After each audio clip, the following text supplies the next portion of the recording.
সালামু আলাইকুম। আমি শাকিল, সৌদি আরব থেকে।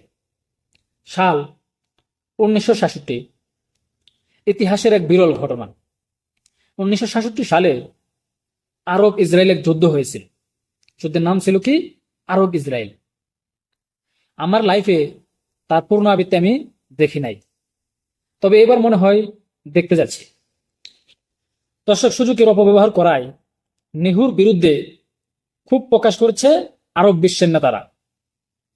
বর্তমানে গোলাম মালভূমিতে ইসরায়েলি বসতি বাড়াতে ইসরায়েলি সরকার 40 মিলিয়ন ইসরায়েলি শেকেল অলরেডি অনুমোদন দিয়েছে।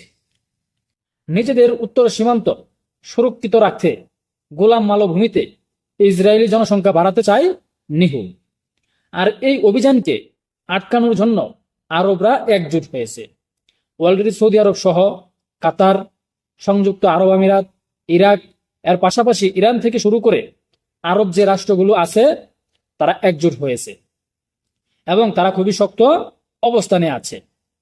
আরব সরকারগুলো বলছে আন্তর্জাতিক আইন লঙ্ঘন করেছে ইসরায়েল।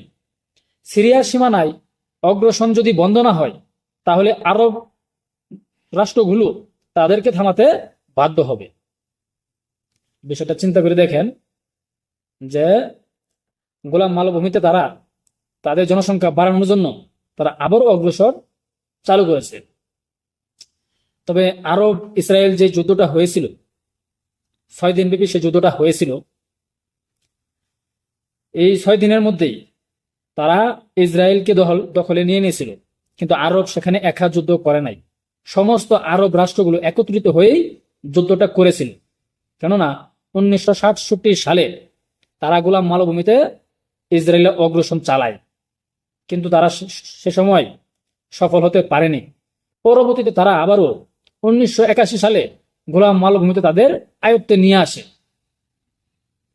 তো আজকে আবার 57 বছর পর, মানে 1967 থেকে 2024, 57 বছর পর আবার আরব রাষ্ট্রগুলো একত্রিত হয়ে ইসরায়েলের উপর, মানে ইসরায়েলের ঘাড় চেপে ধরছে, ইসরায়েলের উপর ঝাঁপিয়ে পড়ছে। কেননা তারা জুলুম অনেক অনেক অনেক মানে জুলুম করতেছে। আর মাঝখানে যে বিবাদটা তৈরি হয়ে গেছিল আরবদের মধ্যে, আর এই কারণে ইসরায়েল এতটুক নড়াচড়া করতে পারছে।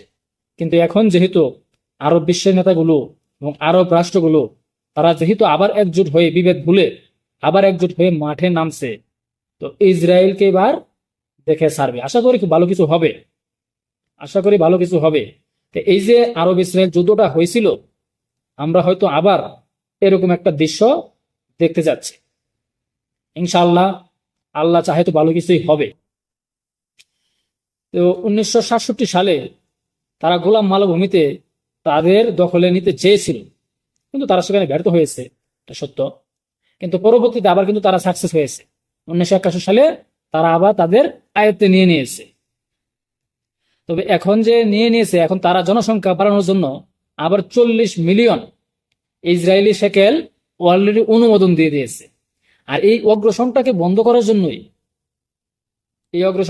করার জন্যই সমস্ত আরব রাষ্ট্র একজোট হয়ে এবার ইসরায়েলের ঘাড় চেপে ধরবে। আর এটারও একটা কারণ আছে। এই যে রাশিয়া বলতেছে যে তারা তাদের সেনা সরাবে না, তো ইরানও এদিক দিয়া খুব শক্তভাবে প্রস্তুতি নিতেছে।